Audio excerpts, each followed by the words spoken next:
Hello, my name is Lynette Lukers. I am an associate professor at Community College of Philadelphia. I also am a Bloomsburg alum, and I graduated in 2001. Today, I'm going to be talking with you about my experience working at a four-year institution and now working at a two-year institution. And I will be discussing legal and ethical and leadership trends in community colleges.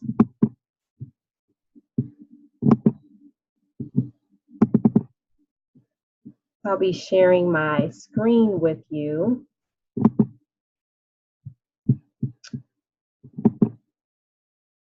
And I first want to give you a background of community colleges.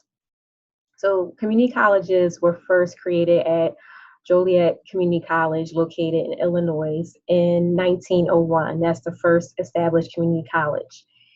The American Association of Community Colleges serves as the advocacy group for community colleges, and there are approximately 1,200 members, a part of community colleges that are part of the American Association of Community Colleges, also known as the AACC.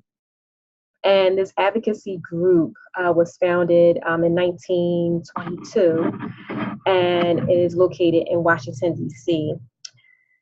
And also, just so you can understand more about the community colleges, through the AAC Association, there were a set of leadership core competencies that were developed for community college leaders. And this was actually created, the first set was in 2005, and then the second set was created in 2013. And the third published document was created in November of 2018. And that information is provided at the end of this presentation. But the leadership core competencies were created to identify what core competencies are needed to develop community college leaders, as well as what are the challenges that community colleges are facing. And so these core competencies were developed to enhance leaders within community colleges. The national statistics of community colleges, there's about 36% for first generation college students, 58% nationally rely heavily on financial aid. 63% of our students are part-time students, and the average age of the students attending community colleges is 24 years and older.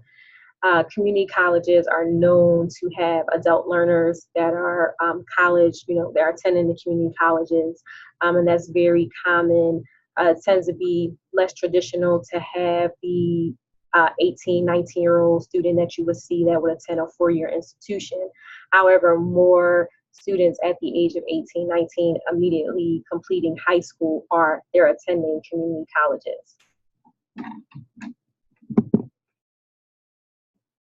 So I just want to give a brief overview of Community College of Philadelphia, where I work at. It's located in an urban environment. We have approximately 27,000 students taking credit and non-credit courses. And so when we say non-credit courses, we also offer certificate programs for students that are available for students that are still counted in our population. More than half of our population is 24 or older, so it's about 51%, and the average age is 23. So very similar to the national statistics for community colleges. 76% of our students are minority students, and approximately 73% of our students receive financial aid. We have about 70 degree and certificate programs, and we have employed approximately 1,300 employees at our institution. So that's full-time and part-time employees. We also are a unionized institution. So I'm going to talk about some of the ethical trends at community colleges. And just for you to keep in mind, community colleges as well as four-year institutions may face some of the same ethical issues, legal issues as well as leadership trends. But I'm going to talk about the ones that really stand out at community colleges. So the first one is advocacy. The advocacy promoting the community college mission and also advocating for the students. And advocacy actually was a part of the second core competencies for community college leaders, as far as understanding how to advocate for community colleges. As a leader of a community college, serving in any capacity, and when I say a leader, it doesn't necessarily have to be someone in senior administration, but a faculty member, administration, even, support staff. It's important for us as community college professionals to understand what is the mission of the institution that you work at, and also can you speak to the mission of that community college, and also do you actually support the mission for the students. And one of the areas I forgot to mention, I want to go back to this slide, is for the American Association of Community Colleges. The main mission is building a nation of learners by advancing America's community colleges. And so that's the overall mission of community colleges. But when we look at the ethical trends, how are we advocating for our students? Are we providing adequate services for our students? And, sometimes there is a myth that people believe that if they send their son or daughter to a community college, will they receive the same support services as they would at a four-year institution? So making sure that is readily available for all the students that we serve. In addition, supporting our LGBTQ population, and we just recently opened up a center over the last year, hired a director for LGBTQ support services, and that was the first time at our institution providing that services, which is relatively more common at a four-year public institution. You'll see an LGBTQ director. And so this is something new that at community college that we created, not just, let me just say this, at Community College of Philadelphia, we have the LGBTQ resource support services. The next ethical trend I would like to discuss, and this is something that I didn't experience working at a four-year institution, is dealing with food insecurity and homelessness. So I have about 8 years experience working at a four-year college. I started off working in residence life. I did that for about 3 years.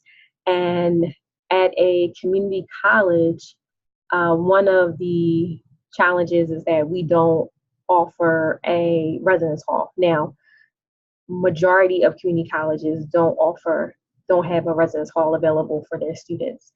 Some community colleges do, such as Northampton Community College. They have a residence hall available where students can stay on campus. But at Community College of Philadelphia, we don't offer a residence hall. So a lot of our students are commuting students. A lot of them are homeless.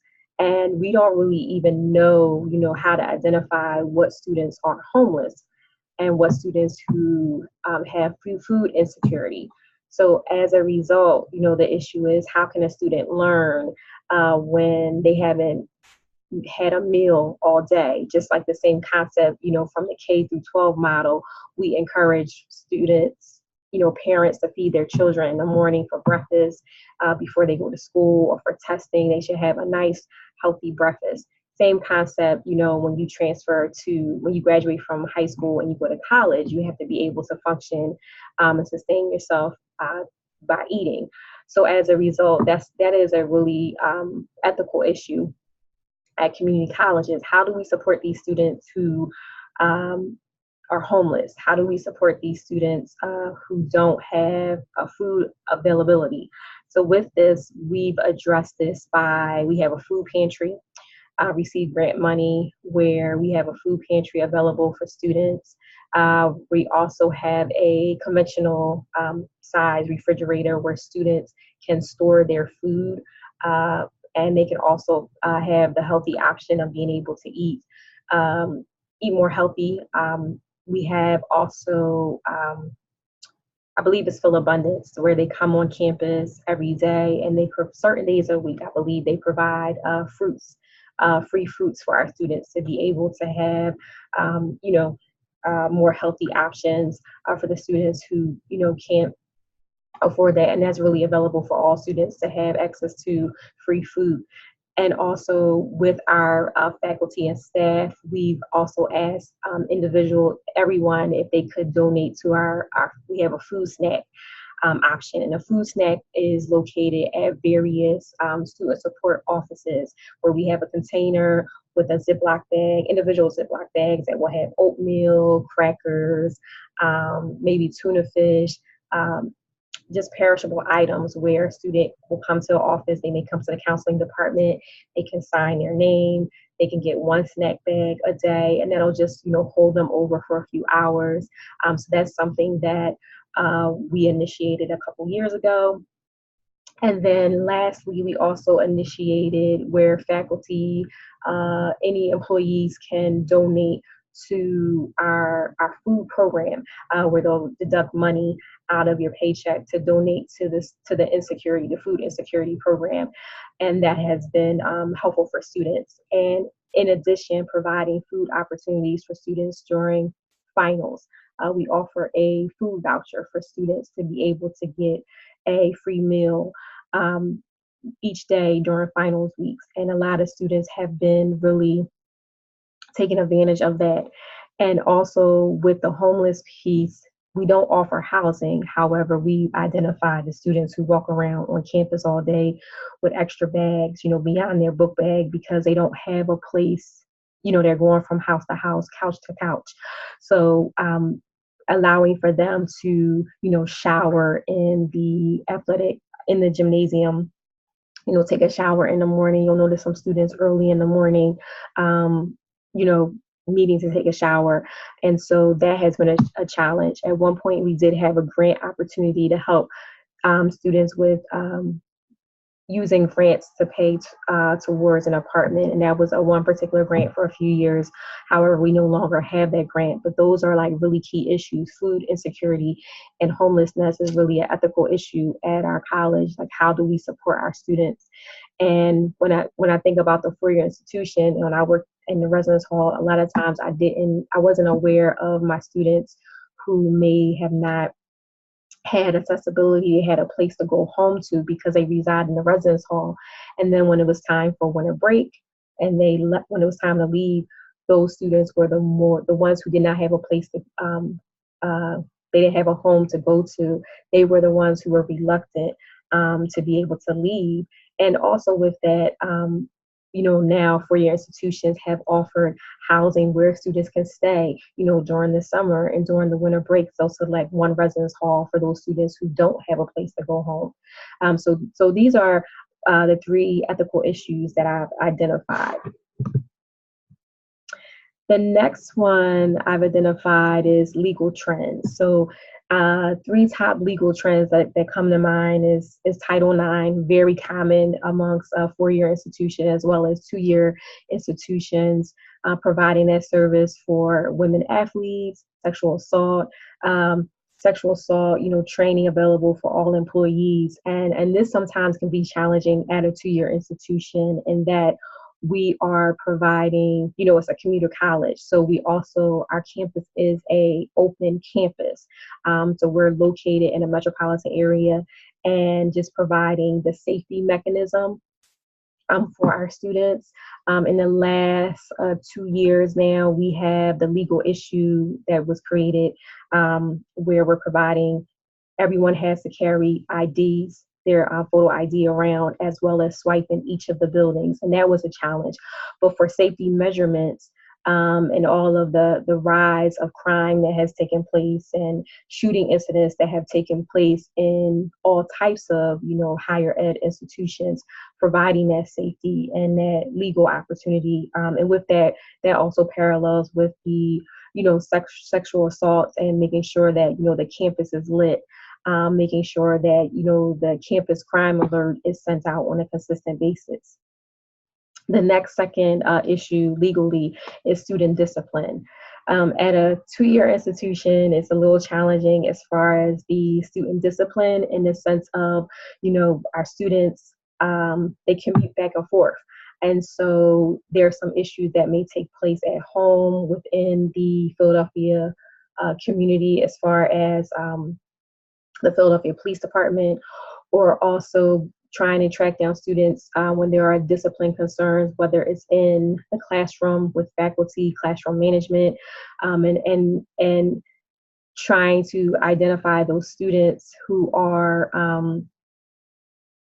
who have not followed the student code of conduct, and they don't live in a residence hall. So how do you find those students? They changed their address several times. So how do you get the information out to them regarding that they have a dean of students, a appeals hearing coming up, and connecting with those students and letting them know their rights and responsibilities can somewhat be challenging. But also now, what has helped with the student discipline process as far as students who may not have been able to stay, maybe not be allowed on campus, now that we have the card ID swipe for the buildings, if a student is no longer allowed to be on campus because they've been suspended, when they swipe their ID, it'll flag in the system that the student is not permitted on campus. And then the campus security will be contacted, and therefore that student will be removed from the campus. So I will say, as far as that piece, that has definitely improved at our institution legally. The next key thing I want to talk about is mental health services. So at a two-year institution, especially those institutions that do not have a residential hall, we're not mandated to have licensed psychologists on staff or a psychiatrist. Where at a four-year institution, you have the psychologist readily available on call. You have the on-call list. And at a two-year institution, especially at Community College of Philadelphia, we don't have a licensed psychologist. It's not mandated. We also don't have a health center like a four-year institution. So therefore, yes, I work in the counseling department. My master's degree is in counseling.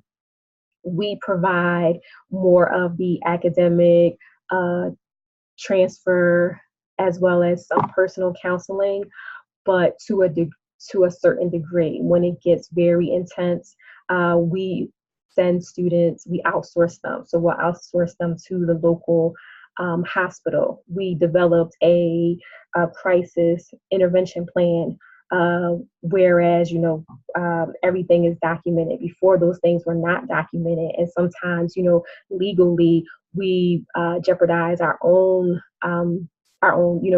jeopardize a student's. It was a liability issue, not having certain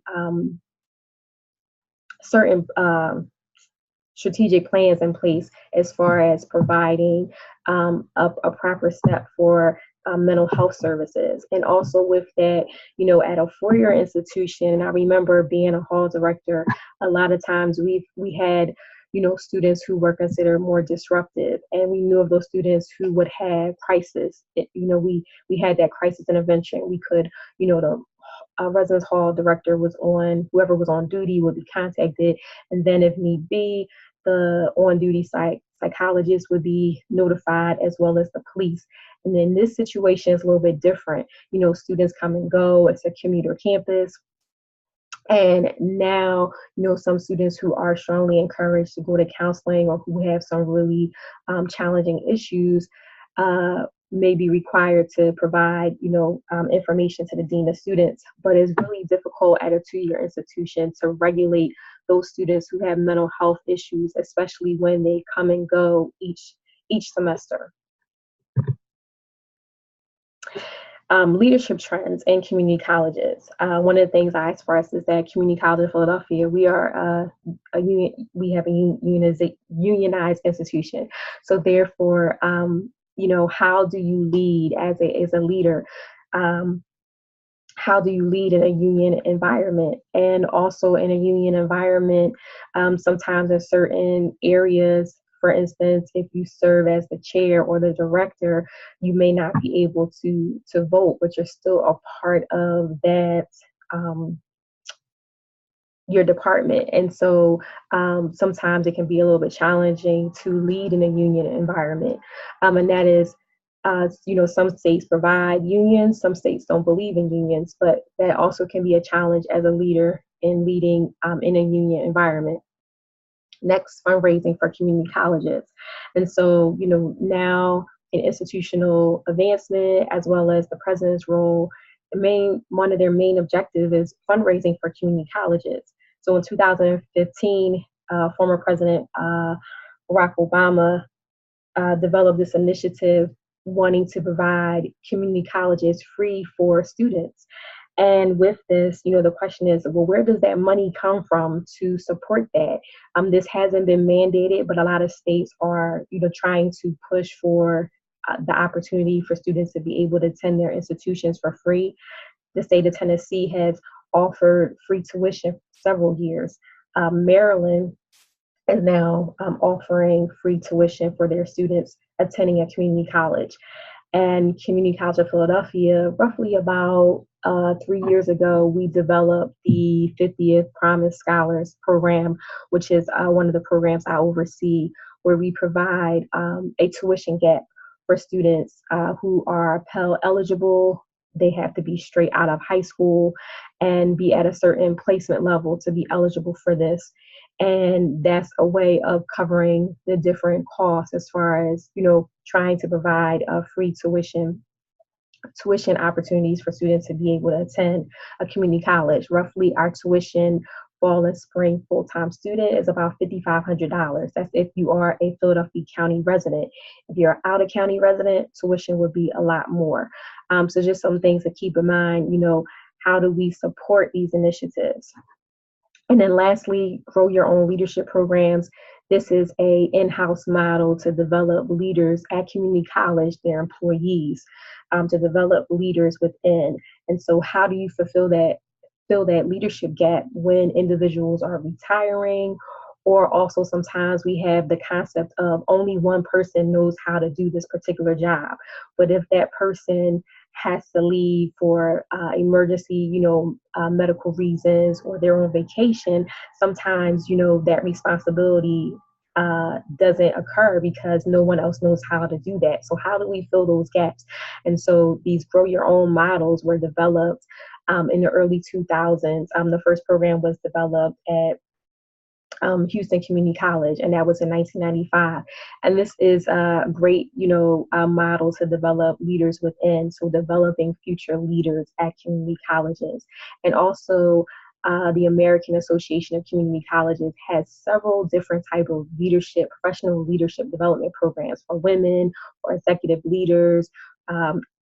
And you can look on the American Association of Community Colleges website for more information on leadership professional development opportunities. Now, what does college student affairs look like in a community college setting? So I stated, I'm speaking from my experience going from a 4-year institution, worked there for 7 years, and now working at a community college for a total of 8 years. So you have to be really creative with student programming. Also keeping in mind that, at a 4-year institution, you can offer evening programs, you offer weekend programs, but at a 2-year institution, we're not offering, weekend programs. We offer some evening programs, but that evening program has to be typically between the hours of 4:30 and 6, because you're trying to connect with those students who are coming straight from work and going straight to class at 6 p.m. A lot of times we offer programming during lunchtime or overlapping from one class to the next. So really being creative with programming. One of our student initiative program that stands out to me, especially at our institution, is the Center for Male Engagement. And that is was a grant funded program through former President Obama to support Black males graduating at a 2-year institution. Also at community college, one of the uniqueness is that we really place emphasis on the importance of community outreach.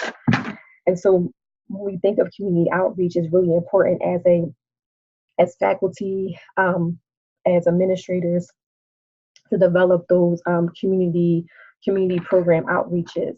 And so with this, that's really key within the K through 12 environment. We really support that.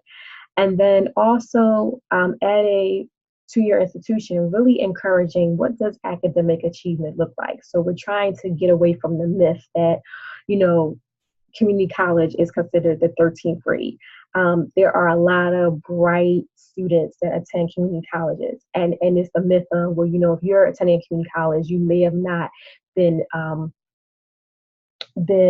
bright enough to attend a four-year institution, and that's totally a false myth. There are a lot of students who attend community colleges and they were accepted to University of Penn or Penn State, some of the top institutions in the country, but financially they didn't have the means to pay for the institution, so they come to community colleges. Also, it's the concept that the academic rigor is not the same, but it is. We have some really top-notch faculty. So keeping in mind, like, how do we still promote academic achievement? Two students that stand out from our institution is we had our first Rhodes Scholar in 2018. And he graduated from community college and also graduated from Temple University. And so he was our first Rhodes Scholar. Also, we have Deisha Dyer, who was the White House social secretary for Michelle Obama, and that was a great opportunity to see a community college student, serving as the White House social secretary. Never would imagine that she attended community college as an adult learner, and she didn't graduate from Princeton or George Washington University. It has a top-notch, event planning program. And so seeing that, the myth of you can graduate from community college and excel and become a Rhodes Scholar or, the White House social secretary, and having students see that, you can go far in life, and go away from the myth of that you're at a two-year institution. And the two-year versus the four-year institution. The two-year institution, one of the unique things is that we have open access. So open access means that we don't have a cutoff time. So for instance, a four-year institution, you have to submit your application. If you want to attend in the spring semester, your application has to be, completed by November 1st or December 1st. At a community college, you can apply the first day classes start. You can submit your application. If your financial aid is complete and there are seats available, you can start school. There's no cutoff. You don't have to apply 2 weeks in advance. However, community colleges, we do require students to take a placement test. And with the placement test, unfortunately, not everybody passes the placement test. And some students place lower than our remedial math and English course, and they have to take these 6-week prep course to get on the level of even the remedial level. But community colleges offer, we offer the ESL courses for our international students. We offer the remedial courses, and a lot of times those courses may not be available for students coming from China, and they want to attend Temple University, and they are not proficient in their English. This gives them the opportunity to be able to take those ESL courses and build up their reading, writing, and speaking skills.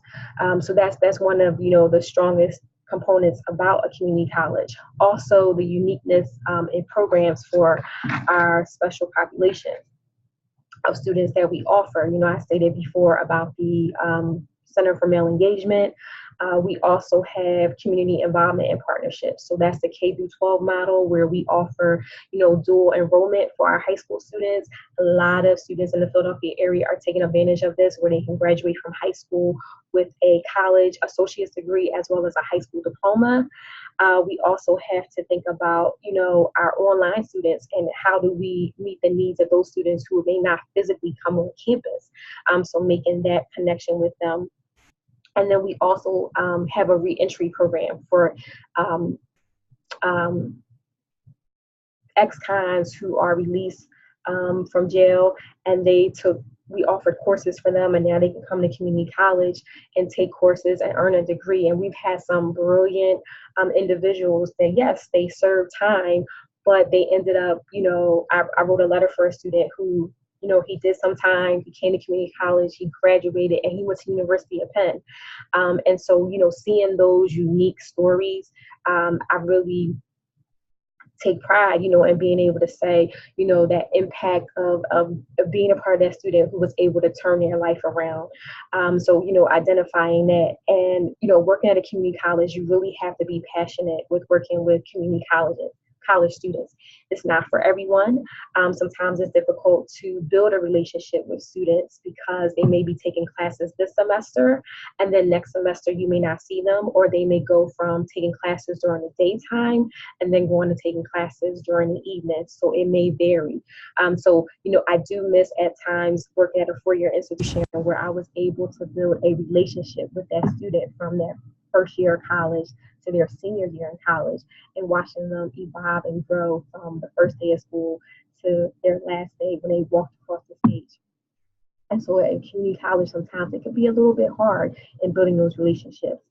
And also, I just keep in mind that even though we're a two-year institution, we also experience some of the same challenges with students, some of the same, accountability, liability issues. FERPA is consistent whether you're at a two-year institution or a four-year institution. We all have accreditation policies to follow. But I do believe that two-year institutions and four-year institutions can learn a lot from each other as far as our policies, as far as our programming, and how we can be more effective, especially when we have students that go from a two-year institution to a four-year institution, helping them make that transition, make it a seamless transition. So all in all, these are my, tidbits as far as the ethical, the leadership trends, as well as the legal issues. And this has just been my experience working at going from a four-year institution to a two-year institution. And keep in mind, one more thing I just forgot to mention is that Community College of Philadelphia, we have a plethora of student support services. However, our institution is located in an urban environment, so therefore we have a lot of metropolitan resources, whereas some of our other community colleges counterparts that are located in rural areas may not have the same resources available because of their location. So working for myself, working at Community College of Philadelphia, I'm blessed to be able to be exposed to a lot of different community partnership opportunities and see the impact that we are making on the students. So this is just the resources available if you want to learn more about the American Association of Community Colleges, as well as the League for Innovation in the community college. And if you have any questions or concerns, feel free to reach out to me if you want to learn more about community colleges. So thank you very much.